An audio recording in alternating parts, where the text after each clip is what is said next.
موضوع آج بڑا مہم ہے اور روز سوچتا ہوں کہ ایک نقطے کی طرف آپ کی اور خاص طور پہ اپنی ماؤں بہنوں کی توجہ کو مبذول کراؤں گا۔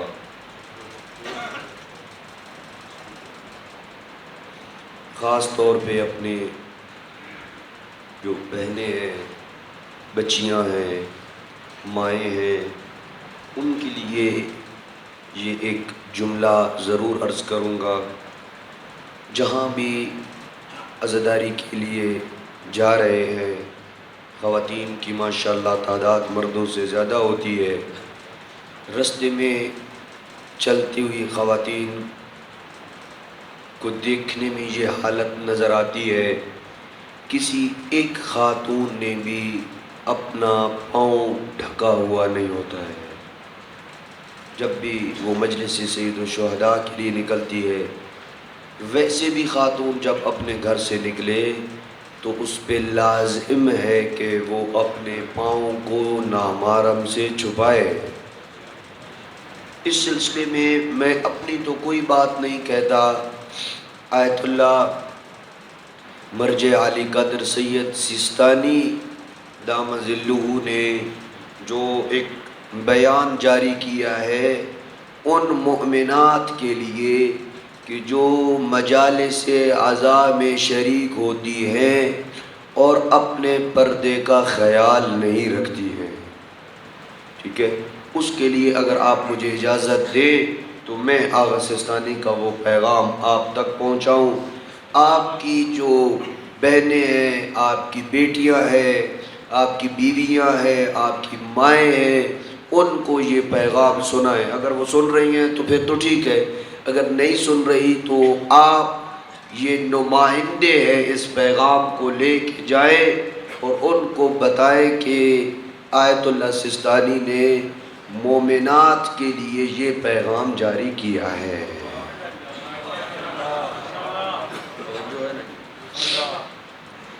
بسم اللہ الرحمن الرحیم۔ میں ان کی جو ہاتھ کی لکھی ہوئی تحریر ہے خود وہ آپ کے سامنے پڑھوں گا اور ساتھ اس کا ترجمہ بھی کر دوں گا۔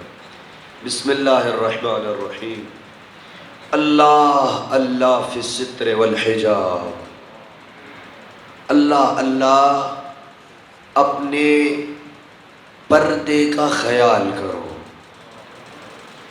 فَإِنَّهُ من اہم ما اعتنا به اہل البیت علیہ السلام، اس لیے کہ آقا فرماتے ہیں پردہ وہ چیز، وہ اہم واجب ہے کسی خاتون پہ کہ جس کی سب سے زیادہ اہل بیت نے رعایت کی ہے۔ حتیٰ فی اشد الظروف قساوة فی یوم کربلا، یہاں تک کہ کربلا میں سب سے سخت ترین موقعوں پہ بھی خاندان عصمت و طہارت کے متعلق یہ جملہ نہیں ملتا ہے کہ انہوں نے والعیاذ باللہ اپنے ارادے اور اختیار سے کہیں کوئی ایسا کام کیا ہو جس سے ان کی عفت اور پاکیزگی اور حجاب کے خلاف کوئی کام جاتا ہو۔ سخت ترین مراحل میں بھی، سخت ترین مرحلہ کیا ہے؟ سخت ترین مرحلہ امام حسین علیہ السلام کی شہادت سے بڑھ کے کوئی سخت مرحلہ ہے؟ کل میں ایک عراق کے بہت بڑے محقق ہیں شیخ عقیل الحمدانی، ان کو سن رہا تھا رستے میں، وہ فرما رہے تھے بھائی کے قتل کے بعد مقتل میں آئی لیکن رات کے وقت آئی اور کامل حجاب میں آئی، رات کے وقت آئی۔ یہ جو جملہ تمہیں پڑھا جاتا ہے، سنایا جاتا ہے، بی بی آئی اور بی بی نے اللہم تقبل ھذا القربان کا جملہ کہا ہے، بی بی رات کے وقت بھائی کی مقتل پہ آئی جب کوئی دیکھنے والا نہ ہو۔ حتی فی اشد الظروف قساوة فی یوم کربلا، کربلا کے سخت ترین موقعوں پہ بھی اہل بیت کی مخدرات عصمت و طہارت نے اہل پردے کا اہتمام کیا ہے. کتنا پیارا جملہ فرمایا ہے، فَقَانُوا الْمُثْلُ الْأَعْلَى فِي ذَلِكَ. نہ فقط واجب حجاب تھا بلکہ پوری کائنات کے لیے یہ حجاب نمونہ عمل بنا ہے. ہمارا ایک مر جائے نا جوان، خواتین پردے اتار دیتی ہیں، پیٹتی ہیں. ذرا پونچھ زینب کے کلیجے سے 18 جوان سامنے پڑے تھے. کہیں اکبر کا لاشا پڑا ہے، کہیں عباس کا لاشا پڑا ہے. کوئی ایک روایت مجھے دکھا دے جناب زینب نے اپنے پردے کو پھینکا ہو. ایک روایت. نہ فقط حجاب کیا، اعلیٰ نمونہ پیش کیا ہے. اور پھر اگلے جملے فرمایا وَلَمْ يَتَأَذُّوا عَلَيْهِمُ السَّلَامُ بِشَيْءٍ مِّن فِعَالِ أَعْدَائِهِمْ بِمِثْلِ مَا تَأَذُّوا بِهِ مِّنْ حَدْكِ حُرَمِهِمْ بَيْنَ النَّاسِ. فرمایا خاندان عصمت و طہارت اور اہل بیت کو اتنی اذیت دشمن کے کسی فعل سے نہیں ہوئی جتنی اذیت نبی زادیوں کے پردے لٹنے کی ہوئی ہے. کتنی اذیت کسی پہ نہیں ہوئی. یہ آپ معروف واقعہ سنتے ہیں نا، کسی مومن کی خواب میں امام زمانہ آئے تھے اور امام علیہ السلام سے اس مومن نے پوچھا تھا مولا آپ جو یہ کہتے ہیں لَأَبْكِيَنَّ عَلَيْكَ بَدَلَ الدُّمُوعِ دَمًا، میرا مظلوم دادا میں تیرے غم پہ جب تک پانی رو سکتا ہوں پانی روں گا، جب پانی ختم ہو جائے گا میں خون روں گا. یہ کس مصیبت کو آپ یاد کر کے روتے ہیں؟ کیا علی اکبر کے جوانی کو، کیا عباس کے بازوؤں کو، کیا قاسم کی جوانی کو؟ 3 مرتبہ میرے مولا نے کہا الشام الشام الشام. میں جناب سیدہ کے حجاب کو بس اتنی اذیت کسی بھی، آیت اللہ سستانی فرماتے ہیں کہ دشمن کے کسی فعل سے اتنی اذیت نہیں ہوئی ہے ائمہ اہل بیت کو جتنی اذیت انہیں بیویوں کے پردے لوٹنے سے ہوئی ہے. پھر فرمایا تمام اپنی مومنات کے اوپر یہ لازم ہے کہ وہ مجالس عزا میں تمام تر اپنے افعال و حرکات میں اپنی پاک دامنی کا خیال رکھیں. وَمَلَابِسِهِمْ، اور اپنے کپڑوں کا خیال رکھیں. وَمَظَاهِرِهِمْ، اور اپنا جو ظاہری حلیہ ہے اس کو عزائے زینبی کے ساتھ مناسب بنائیں. وَتَجَنَّبُوا من قبیل الالبسۃ الضیقہ، اور ہر اس کام سے اجتناب کرے جو جناب سیدہ کی عزا کے مناسب نہ ہو. مثال دی ہے پھر انہوں نے، میں نہیں کہہ رہا کون کون سے کام ان کی جناب سیدہ کی عزا کو نقصان پہنچاتے ہیں. من قبیل الالبسۃ الضیقہ، تنگ لباس پہننا. والاختلاطات المذمومہ، مذموم گیدرنگ کرنا مردوں اور عورتوں کے درمیان. والزینت المنہی عنہا، ایسی زیب و زینت کرنا جس سے اہل بیت اور اللہ نے منع کیا ہے. خاتون کے لیے زینت فقط اپنے شوہر کے لیے جائز ہے، اس کے علاوہ اگر وہ زینت کر کے باہر جاتی ہے پورا منہ چھپوانا واجب ہے. فرمایا بل ینبغی مراعات اقصی مراتب المیسورۃ فی ذلک، بلکہ چاہیے کہ جتنا ہو سکے اعلیٰ مرتبے کے حجاب کی وہ پابندی کرے. کیوں؟ تنزیہا للشعیرۃ المقدسہ عن الشوائب الغیر اللائقہ، کہ اس مقدس اعضاء کو ایسے کاموں سے بچایا جائے جو اس اعضاء کے مناسب نہیں ہیں. ایک صلوات بھیج دیں محمد والے بیت.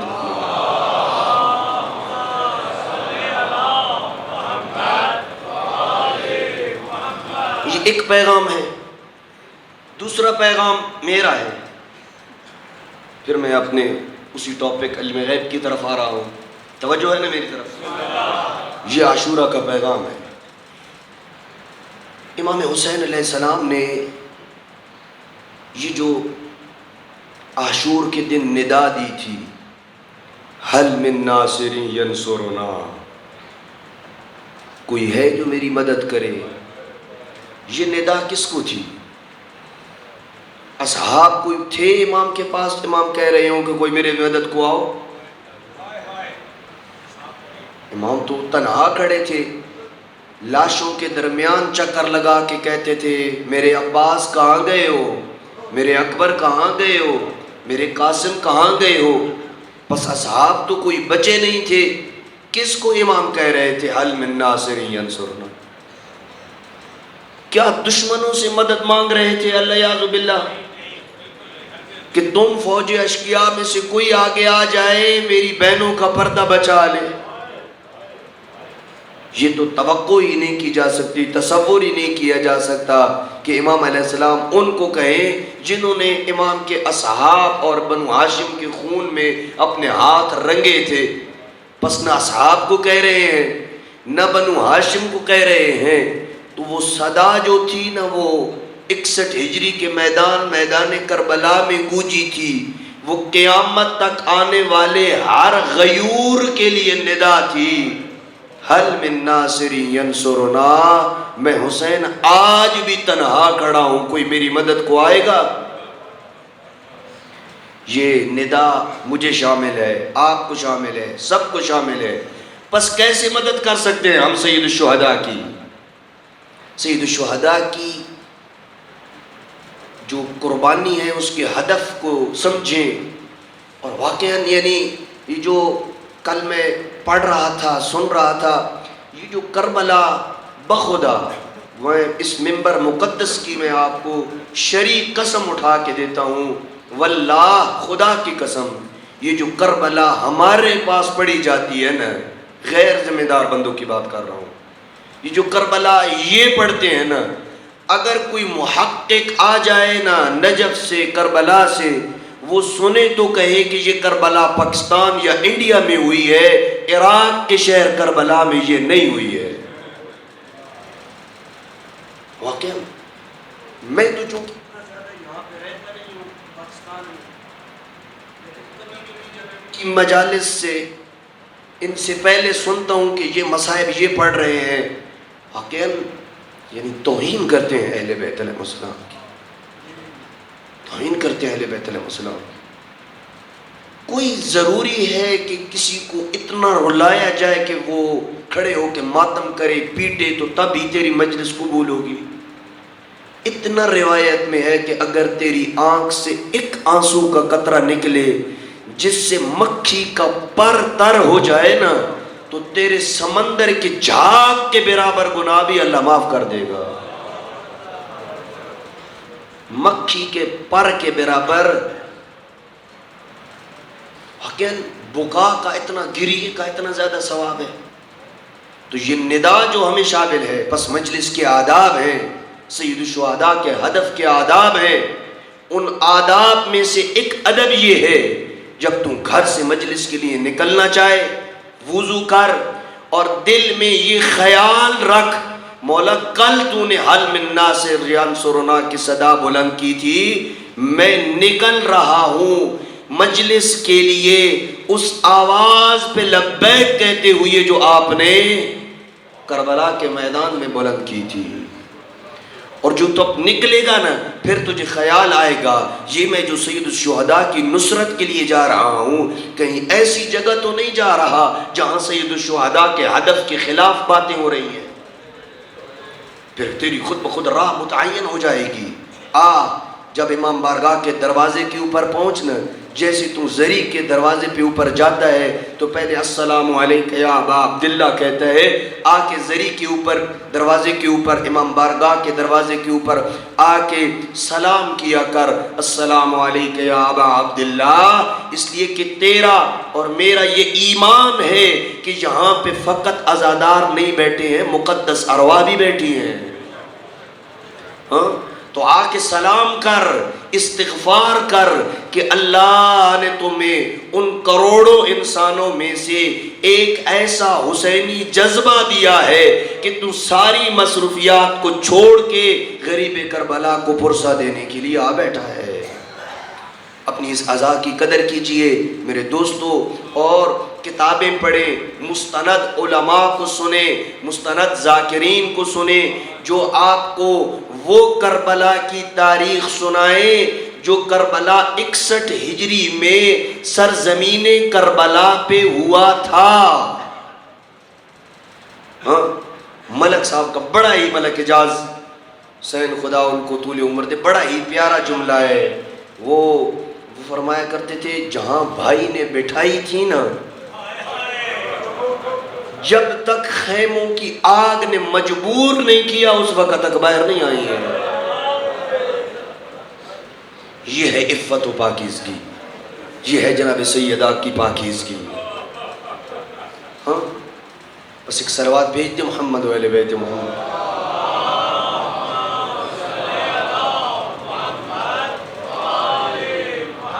بارے دیگر بھی صلوات بھیج دے۔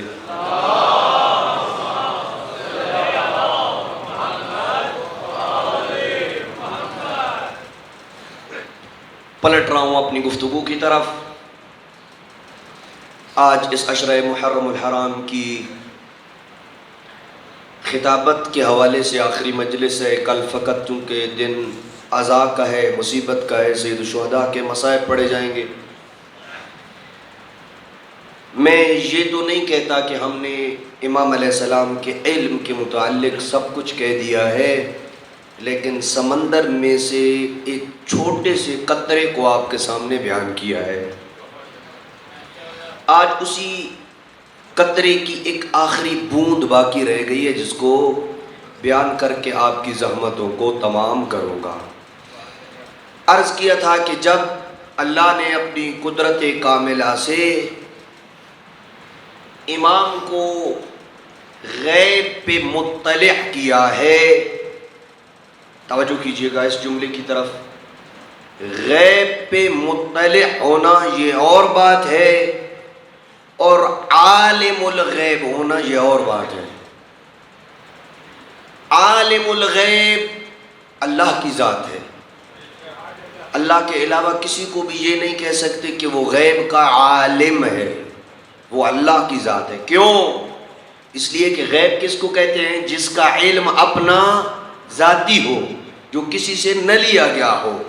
بس اللہ تنہا اس کائنات میں ایسا ہے کہ جس کا اپنا علم ذاتی ہے۔ اب یہ جو اللہ کا علم ذاتی ہے، یہ سارے کا سارا علم یا اس کی 99% جو مقدار ہے وہ اللہ نے پیغمبر اسلام اور ائمہ اہل بیت علیہ السلام کو دی ہے یا نہیں دی ہے؟ ہم نے کل ثابت کیا تھا کہ دی ہے۔ بس ان کے پاس اس کا دیا ہوا علم ضرور ہے، لیکن ان کو عالم بالغیب کہنے کی بجائے یہ تعبیر استعمال کیا کرے کہ وہ غیب پہ مطلع ہے۔ یہ قرآنی تعبیر ہے۔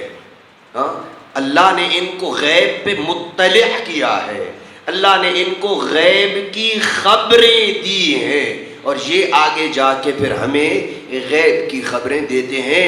یہی وجہ ہے کہ علامہ مجلسی نے اپنی کتاب بحار الانوار کے اندر یہ لکھا ہے کہ ائمہ اہل بیت علیہ السلام کے بہترین معجزات میں سے یہ معجزہ ہے کہ وہ غیب کی خبریں دیتے ہیں۔ بہترین معجزوں میں سے ایک معجزہ ہے اور کوئی اس کا انکار نہیں کر سکتا ہے۔ پس غیب کا علم چونکہ ذاتی علم کہلاتا ہے وہ فقط اللہ کے پاس ہے، لیکن اللہ نے ان کو اپنے غیب پہ مطلع کیا ہے اور یہ اپنی اطلاع کے مطابق پھر غیب کی خبریں دے سکتے ہیں۔ یہ ہے مذہب امامیہ کا نظریہ علم غیب کے متعلق۔ اب آئیں اس سوال کی طرف جو آپ کے ذہنوں کی 3 یا 4 دنوں سے اور بلکہ پورا عشرہ یہ آپ کے ذہنوں میں کھٹک رہا ہے اور خلش بنا ہوا ہے کہ جب انہیں غیب کا علم ہے، جب انہیں پتا ہے کہ ہم نے یہ کام کیا تو اس سے ہماری موت واقع ہو جائے گی، تو پھر یہ کام کیوں کرتے ہیں؟ ہاں، اس کے متعلق قبل اس کے کہ میں جواب دوں، ایک روایت جو اصول کافی جلد نمبر 1 صفحہ نمبر 258 کے اوپر درج ہے، وہاں پہ امام جعفر صادق علیہ السلام ارشاد فرماتے ہیں،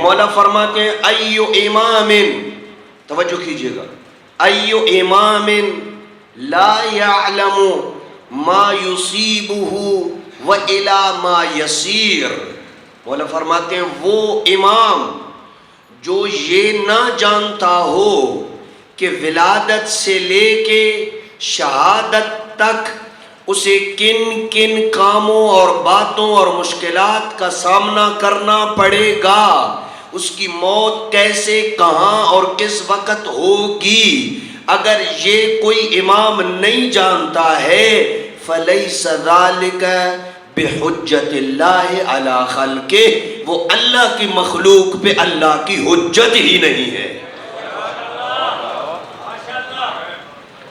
توجہ، بہت عظیم جملہ امام نے فرمایا ہے، کہ جو یہ نہیں جانتا ہے کہ میں کہاں پہ شہید ہوں گا، کس چیز سے شہید ہوں گا اور کیسے شہید ہوں گا، میرا قاتل کون ہوگا، اس کا انجام کیا ہوگا، جو یہ نہ جانتا ہو وہ اللہ کی حجت ہی نہیں ہے۔ اور خود بعض روایات میں ملتا ہے کہ سید الشہداء جب کربلا کی زمین میں اترے تو امام علیہ السلام نے اس جگہ بھی آ کے زیارت کی ہے جہاں پہ امام کی مقتل گاہ ہے، ہاں، وہ جگہ کے جہاں پہ اس ملعون نے امام علیہ السلام کو شہید کیا تھا، اس جگہ کی یہ پتہ تھا تو آئے کو زیارت کی ہے نا، یہ تو نہیں تھا کہ کربلا ایک بہت بڑی جو ایک جگہ ہے اس میں سے کسی جگہ بھی امام کو پتہ ہے کہ مجھے شہید کر دیں گے، نہیں، وہ کریکٹ جگہ جہاں پہ شمر امام علیہ السلام کو قتل کرے گا وہ بھی امام علیہ السلام کو پتہ تھی یا نہیں پتہ تھی؟ کچھ لوگ خاموش ہیں، ان کی خاموشی کو دور کرنے کے لیے بلند آواز سے صلوات بھیجتے ہیں۔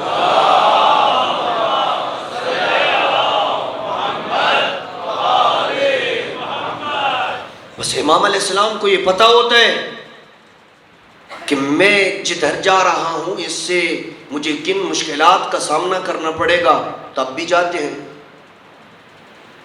کس چیز سے میری موت واقع ہوتی تب بھی جاتے ہیں، اس کھانے سے مجھے، تبھی تو امام رضا یا امام موسیٰ کاظم علیہ السلام کو جب انگوروں میں اور کھجوروں میں زہر لا کے دیے تھے، امام نے چند دانے تناول کیے اور اس کے بعد اس ملعون نے کہا کہ اور لیں، تو امام علیہ السلام نے کہا کہ اتنا کافی ہے تیرے مذموم ارادے کے لیے، مطلب پتہ تھا کہ یہ دانے جو میں کھا رہا ہوں اس سے میری شہادت واقع ہو جائے گی اور اس سے کتنا کافی ہے۔ پس جب یہ سب کچھ جانتے ہیں تو پھر کیوں اقدام کرتے ہیں، کیوں نہیں اجتناب کرتے اس سے؟ ہاں، کیا یہ العیاذ باللہ خودکشی کی طرف اقدام ہے؟ کیا اپنے نفس کو ہلاکت میں ڈالنا ہے؟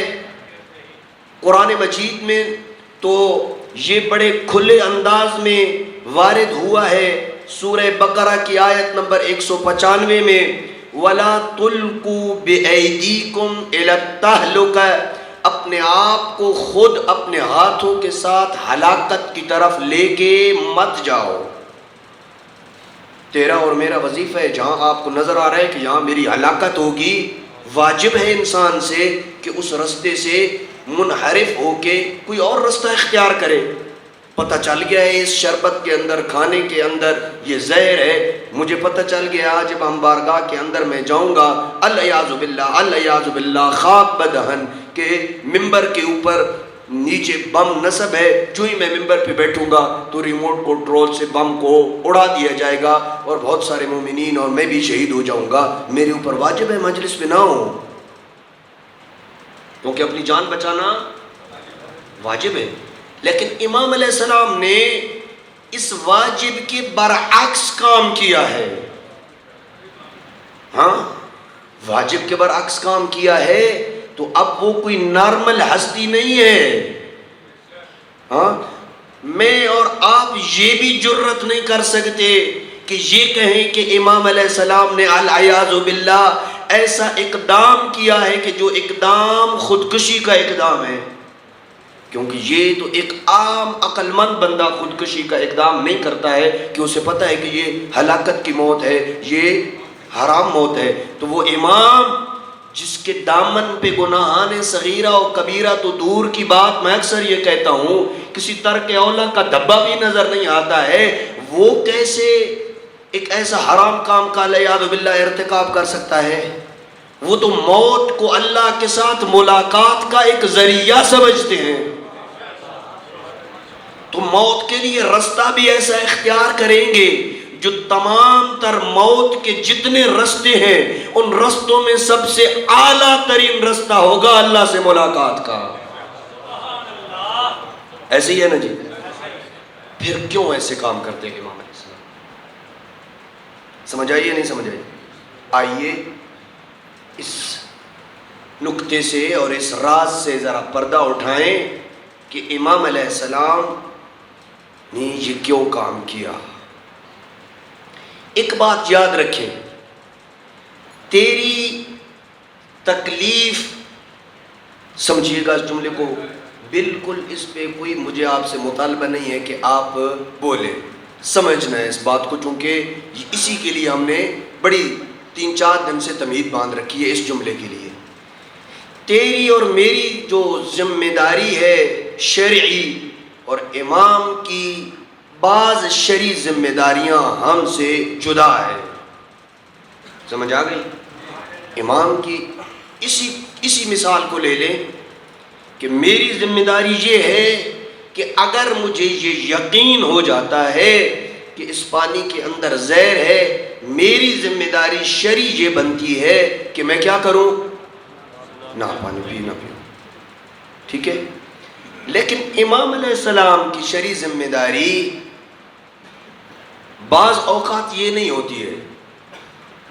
جب امام علیہ السلام کے سامنے کوئی ایسا کھانا پیش کیا جاتا ہے جس میں زہر ہے، یا امام کو پتہ ہے کہ 19 کی شب میں جاؤں گا تو ابن ملجم ملعون میرے سر اقدس پہ ضربت چلائے گا، یا سید الشہداء کو پتہ تھا کہ 10 محرم کو میں جاؤں گا تو میں شہید ہو جاؤں گا۔ اب یہاں پہ دو باتیں ہیں۔ ایک بات تو یہ ہے کہ اللہ سبحانہ و تعالی نے میری ذمہ داری یہ مقرر کی ہے، میری شرعی تکلیف یہ ہے کہ میں یہ کام نہ کروں، میں نہ کر کے اللہ کی اطاعت کروں گا۔ توجہ ہے نا؟ میں کیا کروں گا؟ نہ پی کے ایسا اقدام نہ کر کے اللہ کی اطاعت کروں گا تو مجھے کہا جائے گا کہ میں نے اللہ کی اطاعت کی ہے۔ کیوں؟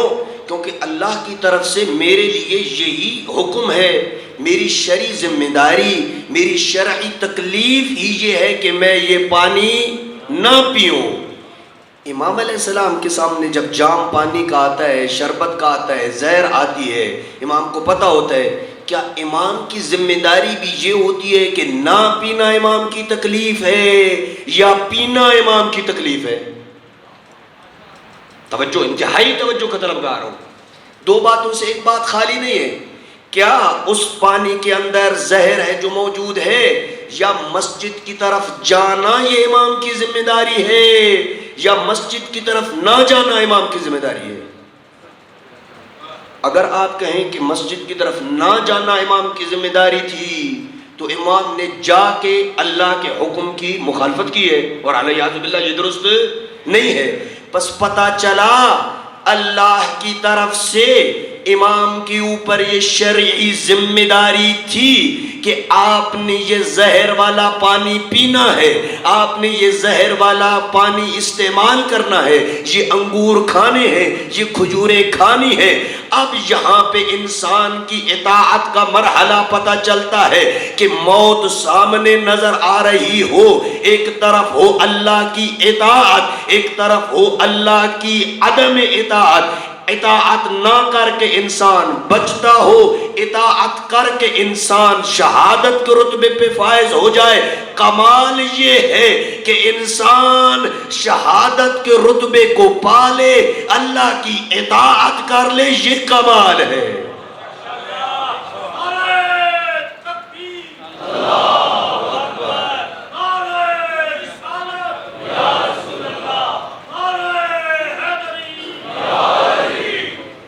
سمجھ آ گئی؟ میں بات کو مزید تکرار کر رہا ہوں کہ امام علیہ السلام کی یہ شرعی ذمہ داری تھی، یہ امام کی تکلیف تھی۔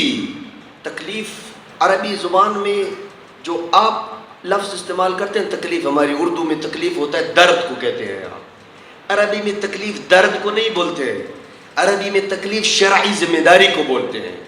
ہاں، مکلف، اسی وجہ سے مکلف کہا جاتا ہے کہ جس کو شرعی طور پہ پابند بنا دیا گیا ہے، اب وہ آزاد پنچھی نہیں رہا ہے، اس کو کہا جاتا ہے مکلف۔ تو یہ جو امام کی تکلیف تھی، جو شرعی ذمہ داری تھی، اس شرعی ذمہ داری امام کی یہی تھی کہ وہ کیا کرے، یہ پانی پیے۔ یہ اللہ کی طرف سے حکم تھا کہ آپ نے یہ پانی پینا ہے، اور امام علیہ السلام اگر نہ پیتے تو یہ اس میں اللہ کی مخالفت ہوتی یا مخالفت نہ ہوتی، اور امام اس کو ہم کہتے ہی نہیں ہے کہ جو اللہ کی مخالفت کرنا تو دور کی بات، مخالفت کا سوچ بھی سکے وہ جان دے دیں گے، لیکن اللہ کی اطاعت میں جان دیں گے۔ سمجھ آ گئی یا نہیں سمجھ آئی؟ بس یہ اپنے بچوں کو، اپنے جوانوں کو، اپنے بزرگوں کو یہ بات بار بار اس لیے سمجھا رہا ہوں کہ ایسا اقدام جس میں امام کو پتا تھا کہ اس سے میری موت واقع ہو جائے گی، میں اور آپ یہ کام نہیں کرتے ہیں۔ ابھی نہیں، وہ الگ بات ہے۔ دیکھیں، مجھے پتا ہونا کہ اس پانی میں شربت ہے، اور اگر اللہ کی طرف سے حکم بھی ہو نا، تو کتنے ایسے لوگ ہیں جو کہیں گے کہ ٹھیک ہے اللہ کے حکم کو سائیڈ پہ رکھو، پانی تو نہ پی کے اب اپنی جان تو بچاؤں نا۔ ہاں، اللہ کی حکم کی ہم اطاعت کرتے ہیں۔ اگر اطاعت کرتے اللہ کے حکم تھے تو یہ جو معاشرے میں جتنی بھی اللہ کے اوامر کی مخالفتیں ہو رہی ہیں وہ نہ ہوتی نا۔ تو اس کا مطلب ہے کہ اللہ کے سارے اوامر کی ہم اطاعت نہیں کرتے ہیں۔ جب ہم نماز، روزے، حج، زکوٰۃ، جن میں ہماری جان کے نہ جانے کا کوئی مسئلہ نہیں ہے، اس میں اللہ کی اطاعت نہیں کرتے ہیں، تو ایسا کام جس میں اللہ مجھے کہے گا اس کو پیو، تیری جان جاتی ہے تو چلی جائے، یہ میرا حکم ہے، ہم اللہ کی اس اطاعت کو بالائے طاق رکھتے ہوئے یہ پانی نہیں پیئیں گے۔ لیکن معصوم کے لیے یہ کمال ہے کہ اس نے اپنی ساری زندگی میں اپنے پورے وجود کو اللہ کی اطاعت میں ڈھالا ہوا ہوتا ہے، اس لیے وہ پانی پی کے موت کو گلے لگا لیتا ہے، لیکن ایک لمحے بھی اللہ کی اطاعت سے پیچھے نہیں ہٹتا ہے۔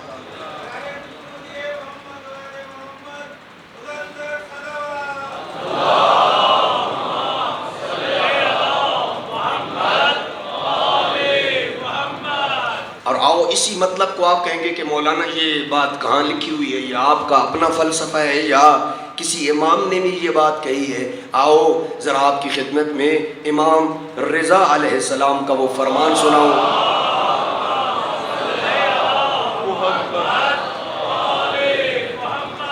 امام رضا کا وہ کلام سناؤں جس میں امام علیہ السلام نے اسی حقیقت کی طرف اشارہ کیا ہے۔ ان الحسن ابن الجہم، کتاب کا نام ہے الاصول من الکافی یعنی اصول کافی جلد نمبر 1 صفحہ نمبر 259 میں یہ روایت موجود ہے کہ امام کا صحابی ہے الحسن بن الجہم، وہ کہتے ہیں قلت الرضا علیہ السلام، میں نے امام رضا علیہ السلام کو کہا. دیکھ کے پڑھنے سے آپ ڈسٹرب تو نہیں ہوتے ہیں؟ نجف میں ایک مجتہد ہیں، بہت بڑے محقق ہیں، بہت بڑے محقق ہیں تاریخ کے اور خود مجتہد ہیں. وہ مجلس پڑھا کرتے تھے اپنے گھر میں اور فقط علماء آتے تھے ان کی مجلس میں، اور کوئی ممبر نہیں لگتا تھا، نیچے اپنی جو ان کی متواضع سی جگہ ہوتی تھی وہاں بیٹھتے تھے. بڑے بڑے لوگ علماء، فقط علماء آتے تھے ان کے دفتر میں اور ان کی جو جگہ تھی. تو ہم بھی جاتے تھے وہاں پہ، تو ہم نے ان کو خود دیکھا کہ وہ خود اپنے ہاتھ سے جو انہوں نے سید الشہداء کا مقتل لکھا تھا، جو خود محقق تھے تو اپنے ہاتھ سے لکھا ہے تو ان کو تو زبانی یاد ہونا چاہیے نا، لیکن پھر بھی اپنی کتاب اپنے سامنے رکھ کے شروع سے لے کے آخر تک وہ پڑھتے تھے، کوئی اضافی بات نہیں کرتے تھے. دیکھ کے پڑھنا، یہ دیکھ کے پڑھنا اس وجہ سے نہیں ہوتا ہے کہ اگلے بندے کو سبق یاد نہیں ہے، دیکھ کے اس لیے پڑھا جاتا ہے تاکہ ہمارے ہاں یہ مجالس تعلیم و تعلم کی عادت پڑ جائے کہ یہ سیکھنے سکھانے کی درسگاہ ہے، سیکھنے سکھانے کی درسگاہ ہے. اور یہ ایک ایسی یونیورسٹی ہے امام حسین علیہ السلام کی کہ میں کہتا ہوں خدا کی قسم ایسی یونیورسٹی آپ کو کہیں نہیں ملے گی. ہاں، دنیا کی جتنی بھی یونیورسٹی ہے ان کے اپنے اپنے معیار ہیں. جو فائنل ایئر میں ہوتا ہے، کیا فرسٹ ایئر والا جا کے وہاں اس کی کلاس میں بیٹھ سکتا ہے؟ نہیں بیٹھ سکتا نا. ہاں، یہ حسین کی کیسی یونیورسٹی ہے، یہاں پہ ابتدائی والا بچہ بھی بیٹھا ہے، پہلی کا بھی بیٹھا ہے، پرائمری کا بھی بیٹھا ہے، میٹرک کا بھی بیٹھا ہے، او لیول بھی، فرسٹ ایئر بھی، ڈگری والا بھی، پروفیسر بھی. حسین وہ ہے جو سب کو ایک جگہ پہ جمع کر دیتا ہے.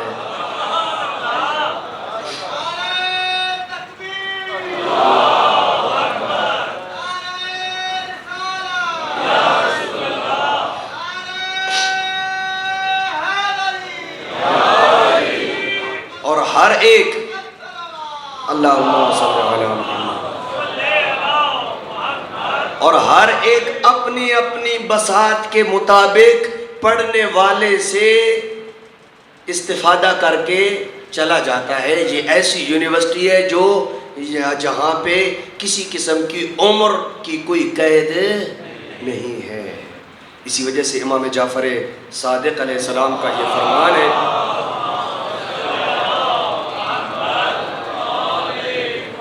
مولا فرماتے ہیں کلنا سفن النجات، ہم سارے کے سارے نجات کی کشتیاں ہیں، لیکن سفینۃ جدی الحسین اوسع و اسرع، لیکن میرے جد حسین کی کشتی تیز ترین بھی ہے، وسیع تر بھی ہے. اور یہی وجہ ہے کہ وہ حر کہ جو کوفہ سے نکلا تھا تو حسین کو روکنے کے لیے نکلا تھا، لیکن ایک لمحے میں اتنی تیز ترین ہدایت کی سروس حسین نے فراہم کی ہے کہ ایک لمحے میں حر باغی کو تائب بنا دیا ہے. ایک لمحے میں.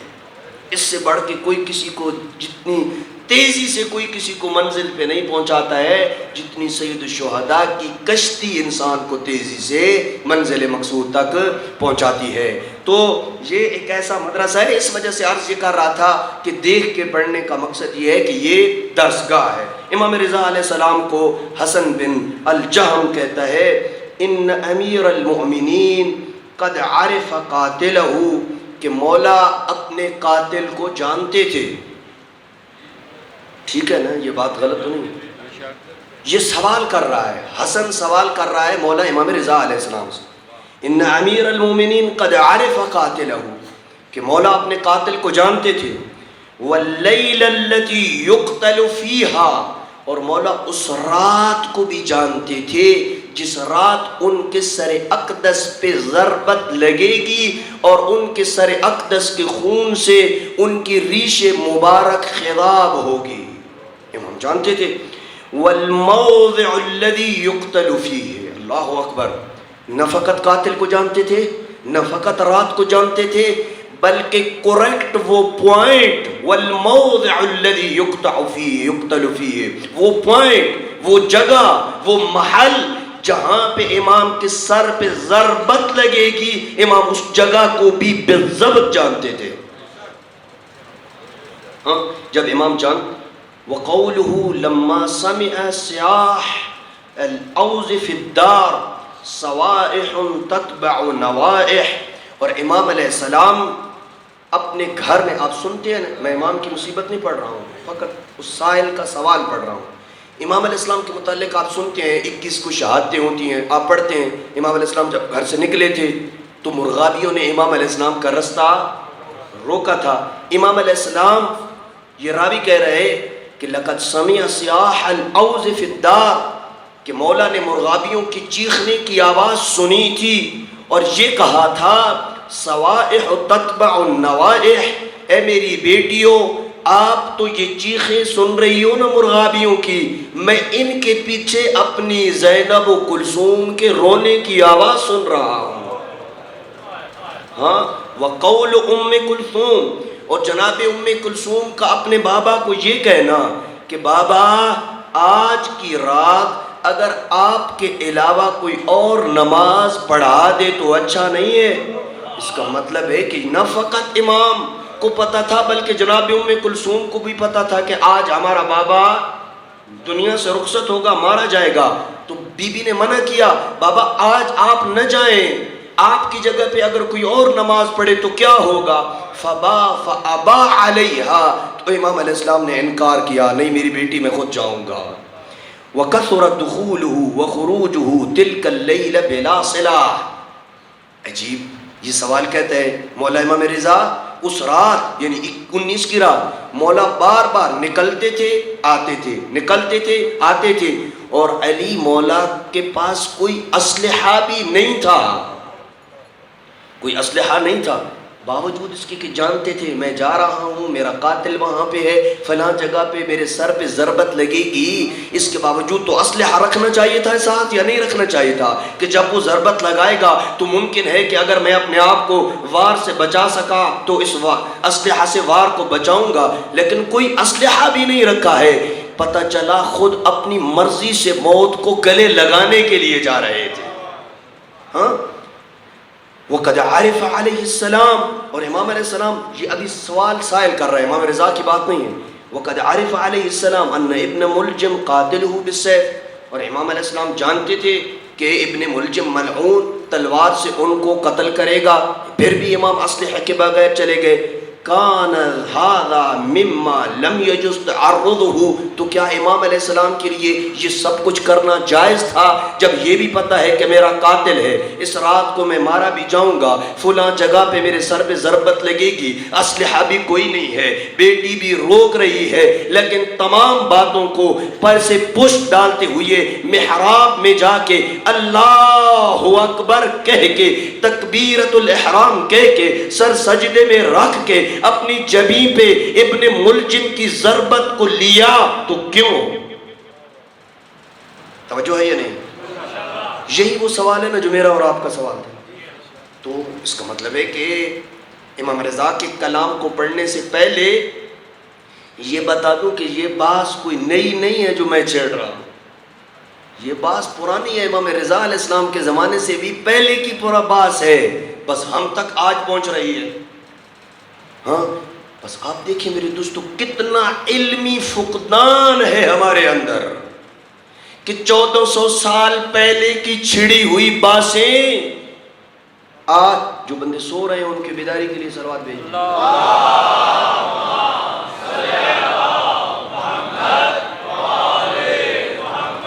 1400 سال پرانی چھڑی ہوئی باتوں کو آج ہم ڈسکس کر رہے ہیں. یہ علمی ترقی ہے یا علمی زوال ہے؟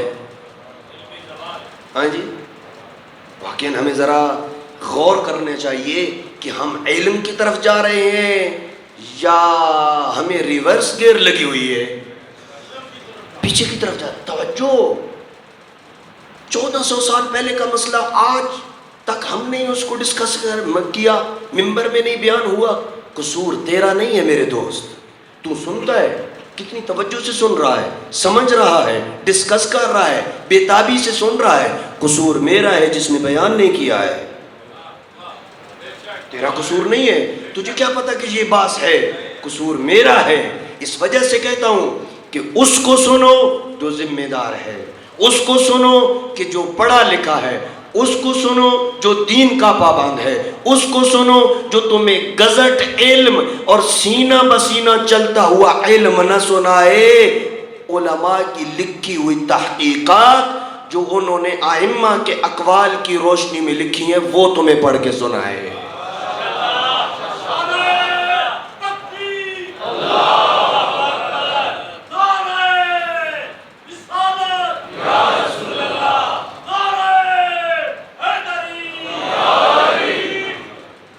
اب دیکھیے، یہ جب سائل نے امام رضا سے سلام کیا تو امام علیہ السلام نے کیا کیا؟ فقال علیہ السلام، امام نے فرمایا کان، ہاں امام مظلوم امیر المومنین یہ سب کچھ جانتے تھے جو تو کہہ رہا ہے، لیکن خیر فی تلک اللیلہ لتمضی مقادیر اللہ عز وجل، لیکن علی ابن ابی طالب کو، امام حسین کو، موسیٰ بن جعفر کو، امام رضا علیہ السلام کو موت کے وقت یہ اختیار دیا گیا، اللہ کی ملاقات کو جانا ہے یا دنیا میں باقی رہنا ہے. امام دنیا میں باقی رہنے کو بالائے طاق رکھتے ہوئے اللہ کی اطاعت میں شربت جام زہر کو گلے لگا لیتے ہیں تاکہ اللہ سے ملاقات ہو جائے. اور اصول کافی میں ایک بڑا پیارا باب ہے، جا کے آپ، پتہ نہیں اصول کافی کا ترجمہ ہوا ہے یعنی معلوم نہیں ہے کہ اس کا میرا خیال ہے، ہاں جی، جا کے یہ باب پڑھے. واقعی ایک چیپٹر، باب یعنی چیپٹر، اس چیپٹر کا نام میں آپ کو بتا رہا ہوں، اس کے اندر جو روایات ہیں وہ خود آ کے جا کے آپ پڑھیے گا. ایک باب ہے انہم لا یموتون الا باختیارہم وانہم یعلمون متی یموتون. اللہ اکبر. باب کا عنوان پڑھ رہا ہوں، سرخی ہیڈ لائن فقط پڑھ رہا ہوں باب کا، چیپٹر کا عنوان. احادیث پڑھے تو آپ کی عقل دنگ رہ جائے گی. باب کا نام مرحوم کلینی نے لکھا کہ ائمہ جانتے ہیں کہ انہیں کب موت آئے گی اور وہ نہیں مرتے ہیں، نہیں دنیا سے رخصت ہوتے، شہادت کو قبول نہیں کرتے الا باختیار منہ، مگر اپنے ارادے اور اختیار سے شہادت کو قبول کرتے ہیں. ہاں، ان کے سامنے دو چیزیں پیش ہوتی ہیں، اے امام معصوم دنیا میں باقی رہنا ہے یا اللہ کی ملاقات کے لیے آنا ہے. اگر وہ اس چیز کو اختیار کریں کہ دنیا میں باقی رہنا ہے تو وہ باقی رہیں گے. لیکن امام علیہ السلام دنیا میں باقی نہ رہ کے آپ کو اور مجھے درس دے رہے ہیں یہ سب فانی ہے.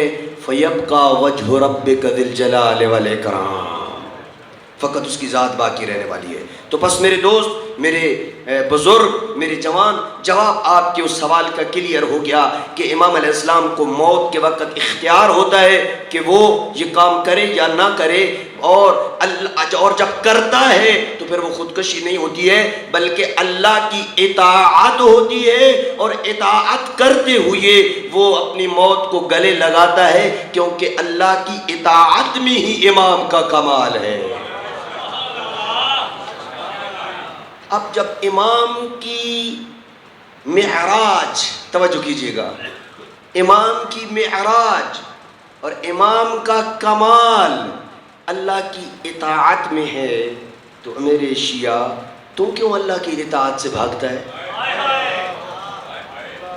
وہ جان دے کے، وہ موت کو گلے لگا کے بھی ایک لمحے کے لیے یہ تصور نہیں کر سکتے کہ خالق کی اطاعت سے ہم سبق دوش ہو جائیں اور مطیع نہ بنے، اور ہم جان بچا کے بھی اللہ کی اطاعت نہیں کر رہے ہیں. یہ بہت بڑا میسج ہے اس علم غیب کی اس گفتگو کا، اپنی اپنی دعاؤں کی، اور اس بحث جو ہم نے آپ کے سامنے پیش کی ہے اس کو اچھے انداز میں مزید سمجھنے، ڈسکس کرنے، جب جائیں اپنے گھروں میں اس کو ڈسکس کریں. جب آپ ڈسکس کریں گے، بولیں گے، کسی کو بتائیں گے آگے، آپ کا سبق پکا ہوگا.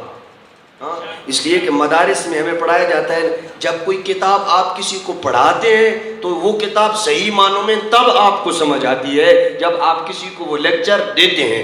آگے جائیں، لیکن شرط یہ ہے کہ پہلے خود اچھے طریقے سے مضبوط ہوں، پھر جا کے دوسروں کو یہ درس اور یہ سوال کا جواب دیں، تو یقیناً ہماری اس مجلس کا ہدف بھی پورا ہوگا. اور یہ اہداف حسینیہ ہے کہ جو زیادہ سے زیادہ آگے جائیں گے. ایک صلوات بھیج دیں محمد علیہ بیت.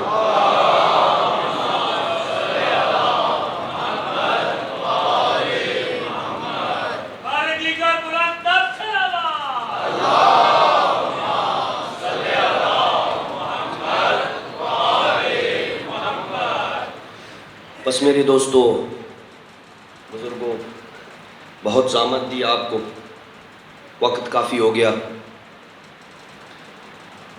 جوان جوانی کے قدم مرحلے میں قدم رکھ رہا ہوتا ہے، ماں اور باپ کو بڑا ناز ہوتا ہے. ہمارا جوان جوانی کی طرف بڑھ رہا ہے. جن کی جوان اولادیں ہیں وہ میرے جملے کی قدر بھی کریں گے، سمجھیں گے. اور جن کو اللہ نے اولاد نہیں دی ہے وہ جناب علی اکبر سے توسل کر کے اٹھنا. آج اس شہید کے مصائب پڑھیں گے جس کو ہم شکل پیغمبر کہا جاتا ہے. سمجھتے ہیں ہم شکل پیغمبر کا مطلب؟ جب جناب علی اکبر کی ولادت ہوئی تو مدینہ سے باہر وہ لوگ جنہوں نے جناب علی اکبر، جنہوں نے رسول خدا کو نہ دیکھا ہوتا تھا، وہ سید الشہداء کے دروازے پہ آتے تک الباب کرتے، کہتے مولا ہم نے سنا ہے اللہ نے آپ کو ہم شکل پیغمبر بیٹا دیا ہے، ہو سکتا ہے تو ہمیں اکبر کی زیارت کرا دیں تاکہ ہم اکبر کی زیارت کر کے اپنے رسول کی زیارت کا شرف حاصل کریں. مولا اندر جاتے، اپنے ہاتھوں پہ علی اکبر کو اٹھا کے لاتے. وحدہ لا شریک کی عزت کی قسم، دیکھنے والے رو رو کے کہتے یہ تو پورا محمد لگتا ہے. اجرکم اللہ. اتنا پیار تھا، اتنا لاڈلا تھا جناب علی اکبر اپنے بابا کا. مسجد النبی میں بیٹھے، تمہید کے 2 جملے اور میں مصیبت کی طرف آ رہا ہوں. یہ جب تم سمجھ آ جائے گا نا کہ حسین کے نزدیک اکبر کتنا پیارا تھا، پھر تم اپنا سینہ پیارا نہیں کرے گا. یوں مسجد نبی میں بیٹھے، ستون کی طرف ہاتھ بلند کیا. جناب علی اکبر نے کہا بابا آج بے موسم انگور کھانے کا دل کر رہا ہے. ہاتھ بڑھائے، مسجد کے ستون کی طرف انگوروں کا گچھا علی اکبر کو دیا اور کہا اکبر بیٹا یہ رکھ لو، اولیاء خدا کے پاس اس سے بھی زیادہ ہے. میں کہوں گا غریب کربلا، آج علی اکبر نے بے موسم انگور مانگے ہیں، آپ نے انگور دے دیے ہیں. کل ذرا کربلا کے میدان میں دیکھنا نا، علی اکبر انگور نہیں مانگے گا، اور جب زخم پہ زخم لگے ہوں گے نا علی اکبر واپس آئے گا، انگور نہیں 2 گھونٹ پانی مانگے گا. بابا 2 گھونٹ پانی کے مل سکتے ہیں میں شام. اجرکم اللہ، اجرکم اللہ. سیدہ کوئی غم نہ دیں سوائے سب غم شبیر کے. عزاداران مظلوم کربلا 2 جوان بنی ہاشم میں سے ایسے ہیں کہ جو اپنے آباء و اجداد کے ہم شکل ہیں. عباس ہم شکل ہیں علی مرتضیٰ کے، علی اکبر ہم شکل ہیں پیغمبر مصطفیٰ کے.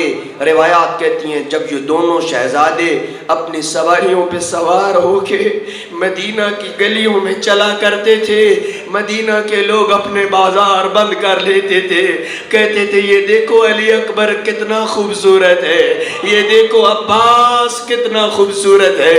اے مدینہ والو، کاش تم کربلا میں ہوتے اور دیکھتے ان کی خوبصورتی، یہ پھول کیسے لت پت ہو گئے تھے کربلا۔ اجرکم اللہ۔ منزل بڑا غریبوں کو پرسہ دے۔ عزاداران مظلوم کربلا، ایک دن کا مہمان رہ گیا ہے غریب کربلا۔ شرم مت کرنا، غریب کربلا کے جوان بیٹے کا پرسہ پیش کر رہے ہیں عزاداران مظلوم کربلا۔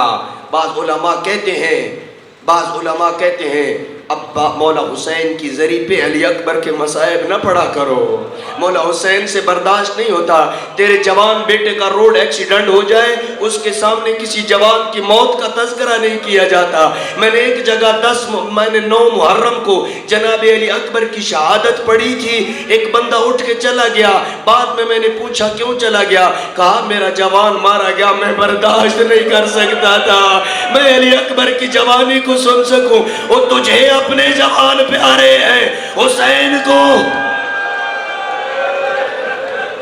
اجرکم اللہ، اجرکم اللہ۔ غریبوں پہ رونا ایس غریب بن کے رو، غریبوں پہ رونا ہے غریب بن کے رو۔ عزاداران مظلوم کربلا، 10 محرم کا سنتے آؤ صبر سے، مصائب سنتے آؤ، پوری شہادت تسلی کے ساتھ پڑھوں گا۔ عزاداران مظلوم کربلا، 10 محرم کا دن آیا، اصحاب چلے گئے۔ اب یہاں پہ جو معتبر روایت ہے وہ یہی ہے کہ بنو ہاشم میں سب سے پہلا شہید علی اکبر ہے۔ اپنے بیٹے کو روانہ کیا پہلے۔ علی اکبر کی روانگی کا ذرا منظر سناؤں آپ کو۔ جب آئے نا بابا کے سامنے، کہا بابا کیا مجھے اذن جہاد مل سکتا ہے؟ یہ بھی غلط کہتے ہیں کہ علی اکبر کو اذن جہاد نہیں دیا، علی اکبر جوان تھے، جہاد واجب تھا، کیسے امام واجب کی ادائیگی سے روک سکتے ہیں؟ روکا نہیں ہے، لیکن ایک امام زبان سے بھی نہیں بولے ہیں، لیکن روایت نے عجیب کوئی منظر کشی کی ہے جس سے جگر پھٹ جاتا ہے۔ علی اکبر جوان بیٹا سامنے کھڑا ہے، تیرا بیٹا سفر پہ جا رہا ہو، تجھ سے اجازت لے، میں فلاں جگہ پہ اتنے دنوں کے لیے سفر پہ جا رہا ہوں۔ باپ چومتا ہے، ماں چومتی ہے، دعا دیتی ہے جوانی سلامت رہے، اللہ تجھے سلامت رکھے، خیر سے جا خیر سے آ، امام ضامن باندھتے ہو، صدقہ دیتے ہو، بیٹی کی سلامتی کے لیے آ نہ ذرا ماتم کر۔ غریب کربلا کا جوان سامنے کھڑا ہے، باپ سے موت کی اجازت مانگ رہا ہے۔ روایت کہتی ہے نظر الیہ نظر عائس منہ، سر سے لے کے پاؤں تک جوان کو ایسے دیکھا جیسے مالی اپنے گلشن کو اجڑتا دیکھتا ہے۔ ہائے او میرے اکبر، ہائے او میرے شیر، وہ مجھے اکیلے چھوڑ کے جا رہا۔ اجرکم اللہ، اجرکم اللہ۔ تیار کیا علی اکبر کو، کس انداز میں تیار کیا جناب علی اکبر کو؟ امامہ رسول کا پہنایا، زرہ رسول کی پہنائی، دستار رسول کی ہے، سواری رسول کی ہے، تلوار رسول کی ہے، چلتا پھرتا محمد بنا کے بے بہنوں کی طرف، بیٹیوں کی طرف روانہ کیا۔ کہا علی اکبر جانا ہی ہے نا، ایک دفعہ بیویوں کو الوداع کرو۔ اب منظر سنیے گا علی اکبر کے الوداع کا۔ گھوڑا خیموں کے اندر جب آیا نا، بیویوں نے آتا ہوا دیکھا، دستار رسول کی، امامہ رسول کا، ابا رسول کی، قبا رسول کی، تلوار رسول کی، سواری رسول کی، چلتا پھرتا محمد آیا ہے۔ بیویوں نے کیا کیا؟ علی اکبر کا گھوڑا وسط میں ہے، بیویوں نے ارد گرد حلقہ ڈالا، ہر بیوی نے دعا کے لیے ہاتھ بلند کیے، یا علی الاکبر، او علی اکبر ارحم علی غربتنا، ہماری غربت پہ رحم کرو۔ او زینب غریب ہو جائے گی، سکینہ غریب ہو جائے گی، علی اکبر اس جنگل میں ہمیں کس کے حوالے کر کے جا رہے ہو؟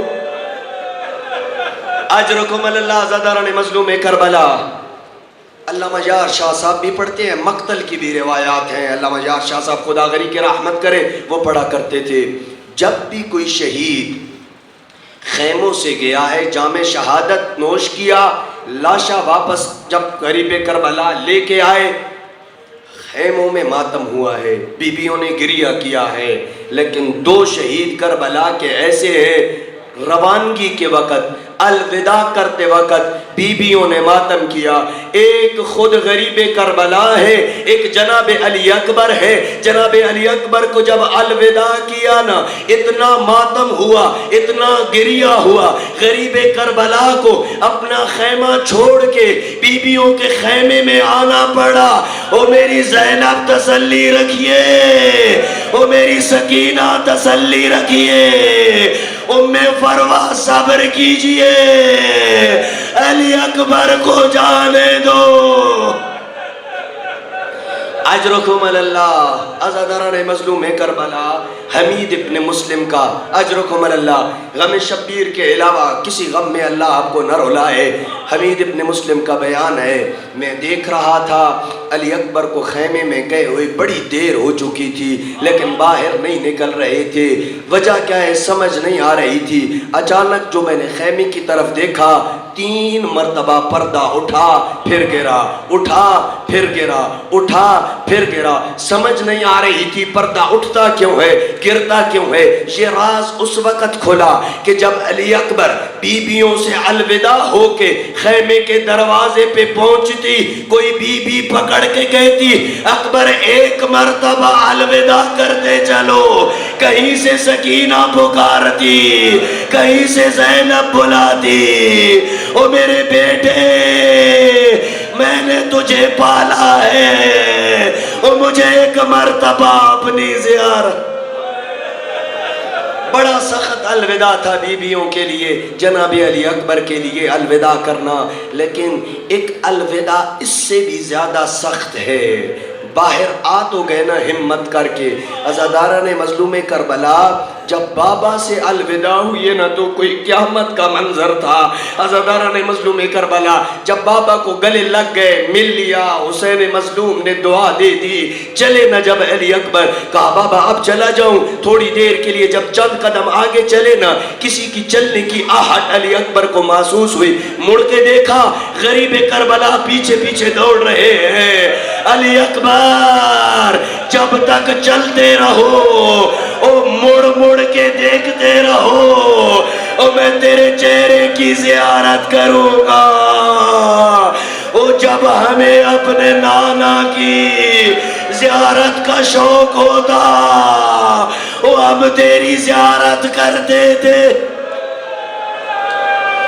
اجرکم اللہ، اجرکم اللہ۔ جسے رونا نہیں ہے نا سر جھکا لے۔ عزاداران کربلا، عزاداران مظلوم کربلا صبر کے ساتھ، تحمل کے ساتھ سنیے۔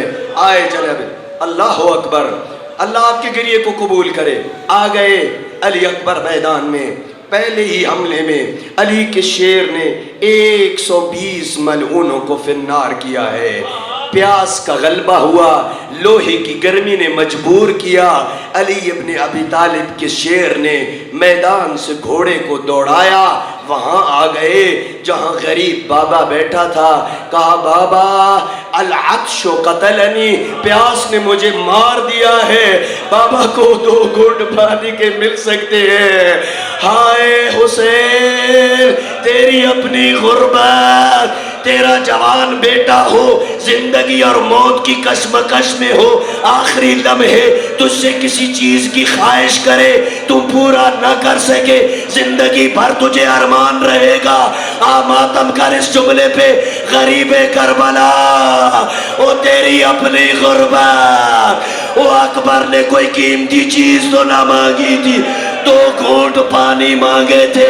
ہائے حسین تو اتنا غریب ہو گیا، ہائے حسین، واہ حسین کر کے رو، یا حسین تیری اپنی غربت، واہ غربتا، واہ غریبا، واہ مظلومہ۔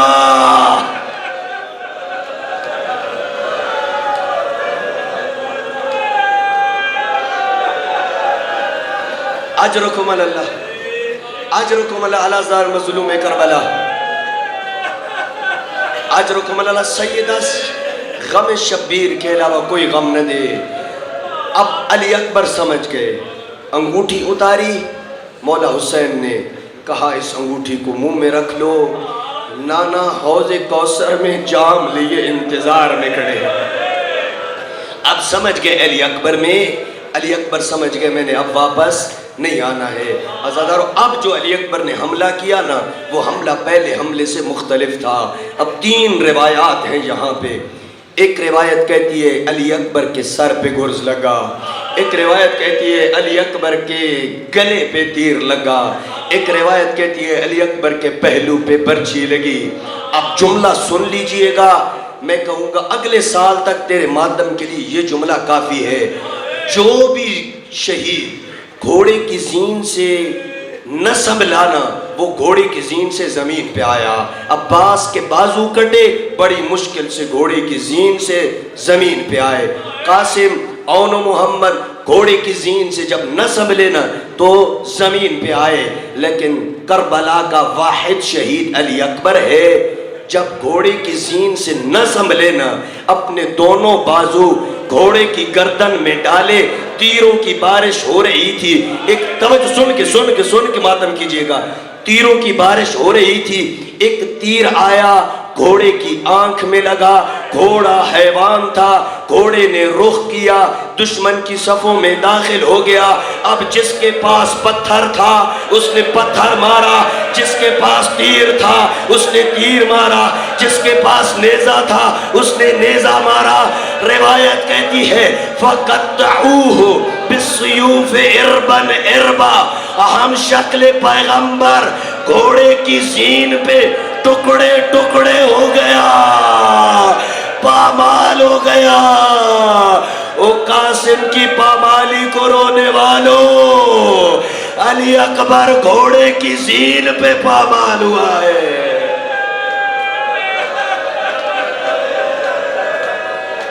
اجرکم اللہ، منزل شہادت کے قریب آ گئے، گھوڑے کی زین سے زمین پہ بابا کو سلام کیا، بابا ادرکنی، بابا میری مدد کو پہنچ۔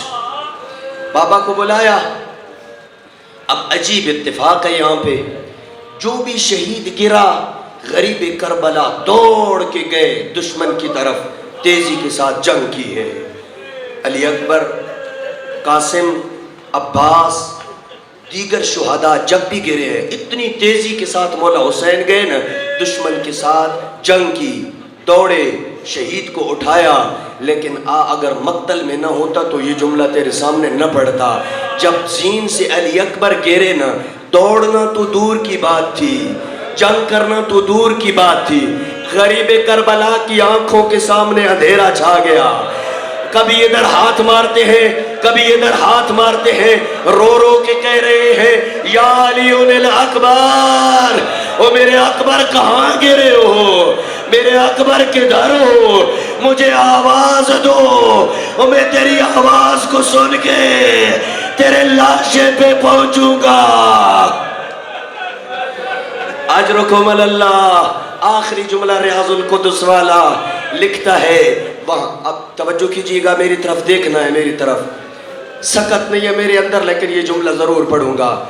وہاں ہے علی اکبر کا لاشا، غریب کربلا یہاں ہے، اٹھتے ہیں پھر گر جاتے ہیں، اٹھتے ہیں پھر گر جاتے ہیں۔ ایک وقت آیا آپ اٹھنے کے قابل نہیں رہے ہیں، بیٹے کے لاشے پہ پہنچے تو کیسے پہنچے؟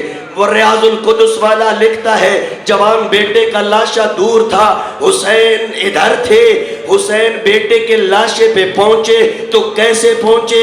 جیسے چھوٹا بچہ کونیوں کے بل چلتا ہے، غریب کربلا اکبر کے لاشے پہ کونیوں کے بل چل کے پہنچے۔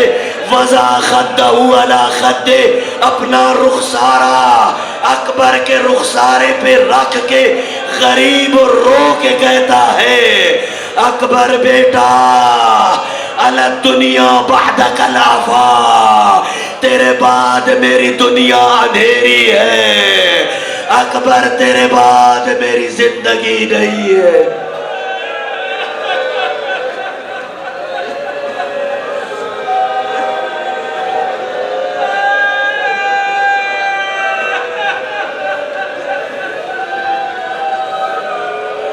آخری جملہ سن، آپ کی محبت کو، آپ کے گریے کو دیکھ کے استاد محترم شیخ غلام عباس رئیسی سے یہ جملہ سنا ہے. استاد محترم ہے، بہت بڑی فاضل شخصیت ہے. جب سروں کو یزید کے سامنے لایا گیا نا، جو بندہ اب تک نہیں رو رہا اس کے لیے یہ جملہ پڑھ رہا ہوں. جب سروں کو یزید کے سامنے لایا گیا نا، جناب علی اکبر کے سر کو دیکھ کے، اتنا خوبصورت تھا جناب علی اکبر کے سر کو دیکھ کے یزید نے کہا یہ کس کا سر ہے؟ کہا یہ حسین کے بیٹے کا سر ہے. کہا پھر حسین کو کیوں قتل کیا ہے؟ کہا تیرا حکم تھا. وہ کہا حیا کرو، جس کا اتنا بیٹا مارا جائے، اس کے مارے جانے کے بعد وہ باپ تو خود ہی مر جائے گا. ہائے حسین، واہ غربتا، واہ مظلومہ،